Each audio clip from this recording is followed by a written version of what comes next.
সাপের খেলা দেখাইতো, দেখছেন কিনা আপনারা?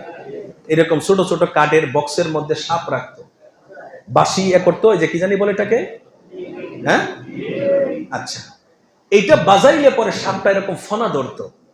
অনেক সময় আমরা ছোটবেলায় দেখেছি তারা সাপ এবং বেজির মধ্যে মারামারি লাগাইতো। অনেকক্ষণ এই খেলা দেখানোর পরে সে মানুষের কাছ থেকে পয়সা নিত।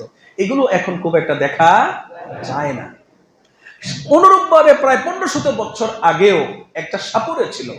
সাপুরেরা সাধারণত একটু নির্দয় হয়।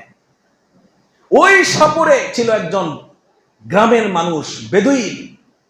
সে যখন শুনছে নবীকে মারলে পুরস্কার আছে, তখন সে সুযোগ খুঁজতেছিল কখন তাকে মারা যায়। আর নবীর ব্যাপারে সে এত খারাপ ধারণা করত, সে বলতো আমার বাপদাদার ধর্মের ব্যাপারে যে মন্দ বলে, আমার বাপদাদার ধর্মের মুখে যে কালি মাখে, আমি তাকে পৃথিবীতে পাইলে ছাড়ব না।